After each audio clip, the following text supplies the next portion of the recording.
Glooskap and the Giant. Long ago in North America, according to folklore, there lived a group of Native Americans whose name Wawaniki meant children of light. Their leader, Glooskap, was loved and respected by the people because he was kind and wise. Glooskap was worried for his people when he noticed that the weather was getting colder. Eventually, the land was covered with snow and no corn would grow in the frozen soil.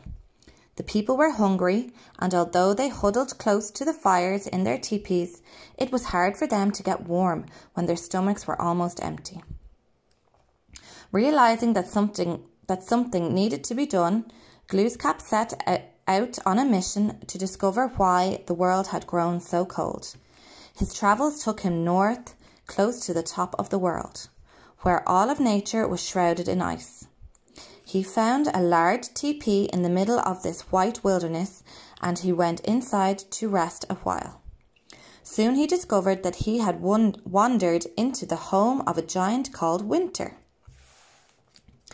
Winter seemed excited to have a visitor, and he spoke to Glooskap for many hours. He told Glooskap that he had frozen the land with his frosty breath, and he spoke about a time long ago when the world was young and he had ruled over everything. During his reign, all of nature had gone to sleep and the silent earth was white and dazzling. The giant talked until his frost charm worked its magic on Glooskap. Glooskap fell into a deep sleep that lasted for 6 months.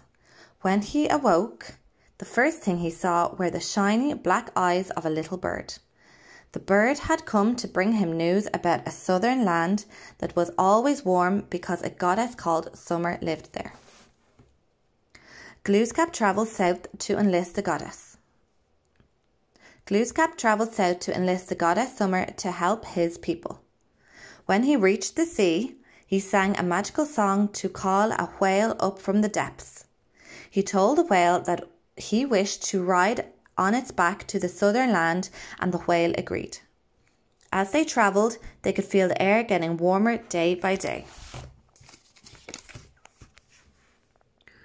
When they reached the land, Glooskap asked the whale to wait for him near the shore. He walked until he came to a forest where all the plants and trees were in full bloom. There he saw a woman between the trees whose hair and robes were adorned with flowers. He called out, "Summer!" and the goddess turned to face him with a smile.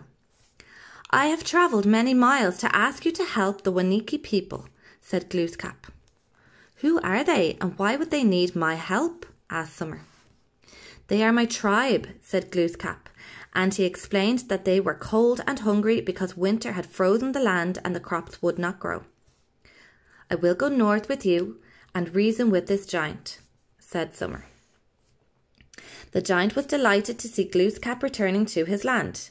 He planned to send him into another magical slumber with his frosty breath, but this time Glooskap was prepared to do all the talking. He kept the giant busy with his chatter while Summer used her powers to melt the ice and awaken all of nature.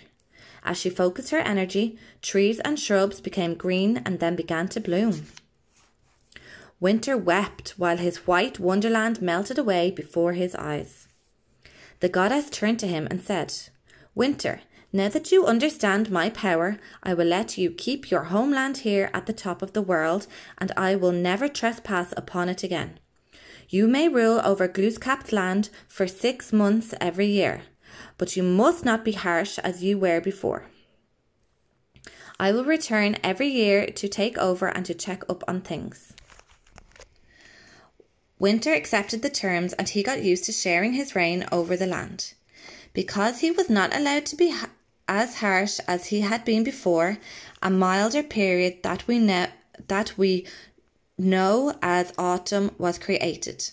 Spring was when the goddess Summer would undo winter's frosty work and gently coax the plants into growing again. According to Native American folklore, this is how the seasons came into being.